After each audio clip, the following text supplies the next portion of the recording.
Oi pessoal, tudo bem? Bem-vindos, bem-vindas. Chegou mais uma sexta-feira. E na sexta-feira é o dia de eu conversar com você e de você conversar comigo. Olha só, eu espero aí o seu comentário, o seu pedido, o seu compartilhamento sobre o que você queira ver abordado aqui de atualidade na nossa conversa para melhorar sua performance, seus estudos, enfim, para trazer mais novidades ao longo do ano. Espero que você esteja aproveitando. E para esse nosso encontro, para hoje, pessoal, eu reservei algo que não é uma atualidade simples e pontual, mas um tema que perpassa amplamente aí a temporalidade. O que quer dizer isso? É uma temática atemporal. Quer dizer, ela não fica marcada, ela não tem prazo de validade, não é isso? Então, olha só, é uma abordagem de assunto, de tema, de recorte que pode merecer, que pode receber uma série de influências novas, de novos recortes teóricos e de abordagem e novos exemplos, obviamente. Então você já deve ter percebido aí, como eu disse, olha, puxa vida, como é que é isso, hein? Pediu para esquecer? Logo eu, que tenho memória de gato, hein? Nós vamos falar de memória, exatamente isso, pessoal. E eu parto do princípio de a gente tratar de memória sob alguns aspectos e com base em algumas explanações teóricas, tá bem? Então eu vou fazer alguns ganchos, algumas ligações e isso é só ponto de partida, como eu sempre digo, tá? Para que você possa estabelecer as suas reflexões, as suas particularidades de raciocínio e, quem sabe, trazer exemplos que complexificam, não que complicam, mas que complexificam para o bem a sua argumentação. Tá valendo então? Então tá valendo. Então olha só, gente, 27 de janeiro é o Dia Internacional da Memória, mas é um Dia Internacional da Memória estabelecido pela ONU desde 2005, rememorando os 60 anos da abertura dos portões da prisão dos campos de concentração de Auschwitz. Então é uma memória específica, é um dia da memória do Holocausto, pessoal. E essa rememoração faz com que haja uma série de eventos por toda a Europa e por todo o mundo. E por que não dizer, pessoal, trazer ligações com outros tipos de memória, hein? Com outras situações que exigem ou que perpassam por essa construção de memória individual e coletiva. Vamos lá.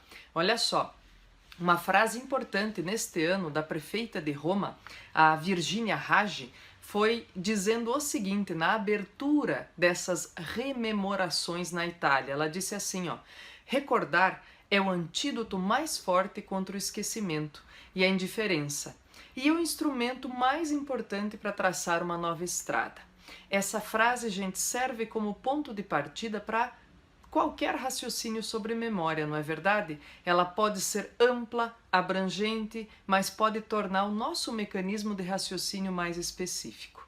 Bem, se tomo como ponto de partida esse elemento, a memória do Holocausto, por exemplo, pessoal, não posso deixar de considerar outras situações a que a memória está, a que os estudos de memória estão amplamente ligados ao longo da segunda metade do século XX, principalmente, mas nesse começo do século XXI, com certeza. E olha só, fiz uns rabiscos aqui para a gente perceber exatamente, ó, a que tipo de ligações a memória está submetida. Veja só, ou que tipo de ligações ela domina e não está submetida também, né? Olha só, gente, é a memória do indivíduo? É a memória coletiva? Memória e saúde. Memória como documento, como fonte histórica. Saudade, nostalgia. E outros tantos elementos que poderíamos abordar aí. Eu faço essa referência, pessoal, porque observando memória e saúde, nos últimos 20 anos a gente não pode deixar de considerar a quantidade de estudos, por exemplo, sobre Alzheimer, né? Nós tivemos aí um registro maior do número de casos de Alzheimer, principalmente por conta do envelhecimento da população mundial, já que é uma doença mais ligada à senilidade, tirando aí outros fatores genéticos, né?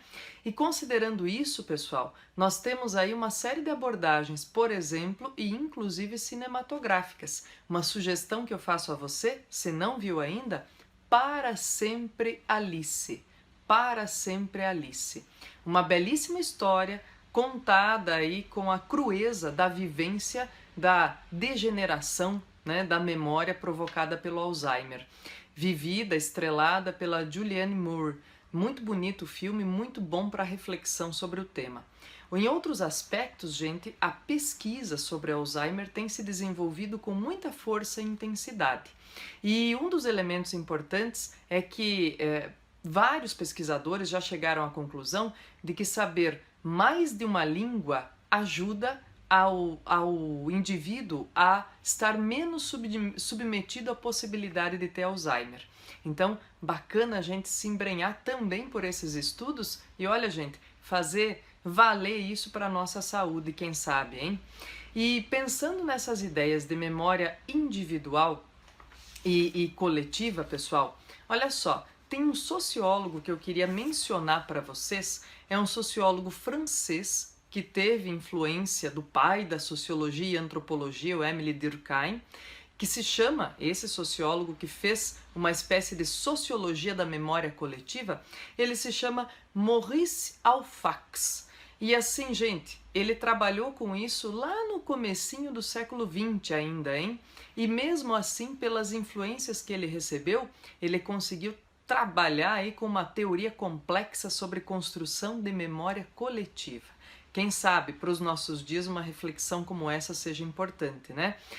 É possível também que você já tenha se perguntado o que vai ocorrer aí daqui a pouco de alguém te dizer, nossa, mas no meu tempo a gente guardava de cabeça, né, os números de telefone celular, ou não é nem de telefone celular, os números de telefone fixo das pessoas.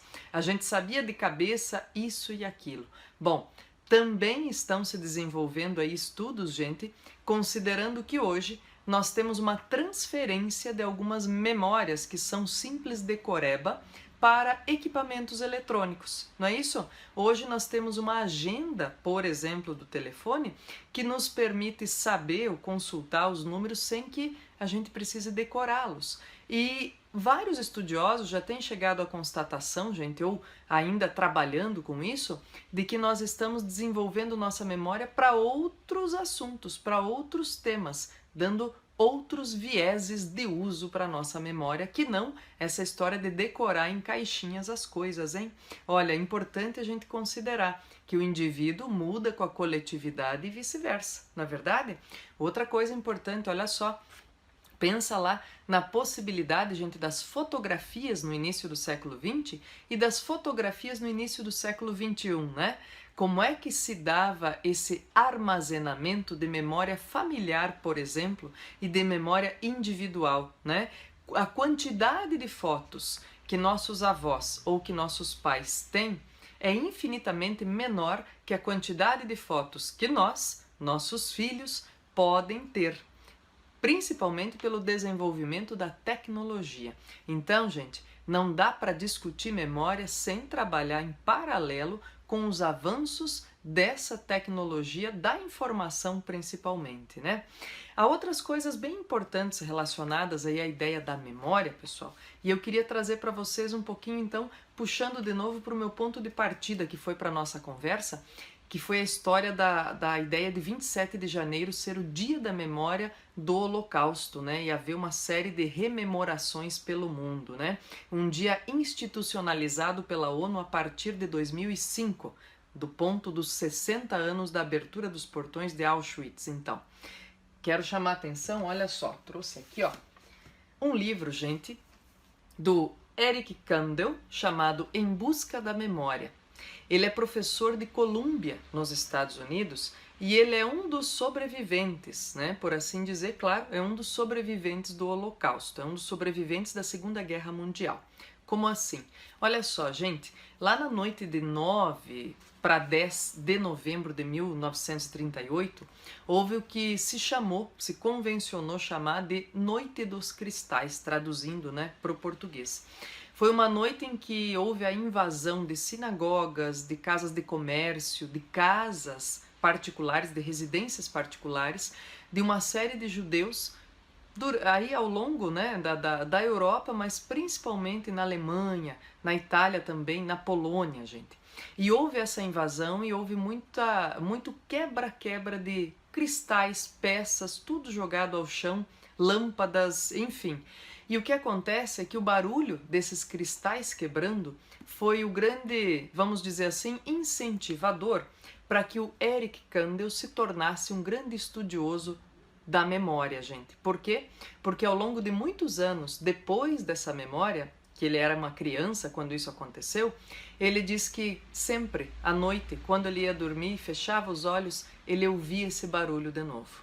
E foi essa memória traumática que trouxe a ele, ou que o trouxe até os nossos dias como um grande estudioso aí dos elementos constitutivos da memória. Ele está na ativa ainda, pessoal. Ele é Prêmio Nobel de 2000 justamente por conta desses estudos. De outro lado, eu queria trazer também para vocês uma exposição aqui, gente, de fatos, de ideias relacionadas aí à memória e história. E isso tudo é compilado aqui numa série de ensaios pelo Jacques Le Goff, um historiador, tá? E ele vai ter trechos aqui bastante interessantes, vocês podem encontrar muita coisa sobre esses dois estudiosos de dois ramos de atividade diferentes, né? Vocês podem encontrar muita coisa boa publicada, das quais vocês podem se valer para uma argumentação, por exemplo, né, gente? Então, sempre é importante também levar em consideração as maneiras como eles abordam esses conteúdos específicos. Pensando em história e memória, pessoal, eu queria trazer também uma conversa que pode ser tema de alguma questão, né, principalmente do ponto de vista do recorte das ciências humanas e da atualidade, sobre pesquisas no Brasil, tá? Então, olha só, eu trouxe, tá aqui, ó, e mostro a vocês e converso a respeito desse detalhamento, ó. O que a gente tem, gente? Uma Comissão Nacional da Verdade. Tem a ver com memória e história porque essa comissão funcionou por 2 anos, especificamente no Brasil, de 2010 a 2012, e a ideia era que essa comissão, formada por juristas, por profissionais liberais, por políticos, ela trabalhasse aí no resgate de documentos e informações sobre desaparecidos e crimes cometidos ao longo do período ditatorial, ou dos períodos ditatoriais no Brasil. Obviamente, pelo número de pessoas desaparecidas, essa comissão concentrou seus esforços, gente, na ditadura, né, no período ditatorial, dos anos 60 até os 80, dos 21 anos, ou seja, de 64 a 85. E esses documentos serviram no Brasil para trazer a público ou para justamente manter isso como história, gente, para que essas narrativas passem a fazer parte, para que esses documentos passem a fazer parte dessa maneira de detalhar, de chegar a informações desse período histórico do Brasil. Houve instauração dessas comissões em outros países da América Latina, como por exemplo Argentina e Chile, que também tiveram ditaduras, tiveram períodos de regimes militares, e a finalidade foi um pouco diferente. Então eu queria que vocês guardassem isso, porque isso pode ser motivo de questão, gente, ou de ganhar ou de perder uma questão de atualidade numa prova, tá? Como assim? Olha, no Brasil, a Comissão Nacional da Verdade, por conta da lei da anistia ampla e restrita ao final da ditadura, ela pôde apenas fazer a compilação dos documentos. Ela teve essa finalidade, a finalidade de reconstruir a memória do período. Já em outros lugares, como Argentina e Chile, por exemplo, ela teve uma finalidade também punitiva e pessoas envolvidas em crimes da época puderam ser julgadas e condenadas, inclusive quando foi o caso de remontarem provas aí suficientes para situações. Então, há diferenças nas comissões instauradas na América Latina. No Brasil, devido à anistia ampla e restrita pós-ditadura, não houve possibilidade de a comissão, por exemplo, abrir processos para instaurar inquérito, para punir alguém, ok? Mas no Chile e na Argentina, por exemplo, houve sim. Então, olha, toma esse cuidado porque isso pode ser aí um exemplo de questão para aparecer aí em atualidade para você, tá? E como se trata de um elemento bastante assim é próximo, né, da história recente, é muito importante que você aprofunde essas ideias também. Também queria trazer, gente, uma outra referência, eu não estou com o livro dele à mão aqui, mas há um livro chamado, traduzindo para o português, né, Isso é um Homem, ou É Isso um Homem, do escritor Primo Levi, que também é um sobrevivente do Holocausto, gente. E uma das frases bastante memoráveis dele eu trago para vocês aqui para a gente conversar um pouquinho. Ele diz assim, ó: vocês que vivem em segurança em suas casas, vocês que encontram voltando a casa à noite comida quente e rostos amigáveis, considerem se isso é um homem, né? Se isso, vindo num pós-holocausto, numa pós-prisão de guerra, é um homem. Então há uma série de reflexões aí também relacionadas a esses momentos. E o que é bem importante também, pessoal, é que todos os anos, próximo do Dia Internacional da Memória, próximo do dia 27 de janeiro, pouquinho antes, pouquinho depois, jornais internacionais, jornais da Europa inteira, trazem alguma menção, algum fato, alguma curiosidade, alguma novidade até sobre esse tema. Neste ano, por exemplo, o jornal, talvez o mais importante da Itália, gente, o Corriere della Sera, trouxe uma reportagem bastante extensa contando de pais que escreviam e desenhavam histórias infantis, fábulas infantis, ao longo do período em que ficaram presos em Auschwitz, por exemplo, né? Ou em outras prisões, em outros campos de concentração. Então, há uma série de ideias relacionadas à memória afetiva, memória individual, memória coletiva, gente, que nós não podemos deixar de rememorar. E eu também ofereço aí a você uma pitadinha que fica no nosso link aí, para fazer uma questão, para realizar uma questão que foi solicitada num concurso acerca da relação entre memória e saúde, tá bom? Um abraço a todos, gente, bons estudos, já nos vemos. Comenta, compartilha, pede, sugere, esse é também o seu espaço, ok? Um abraço a todos.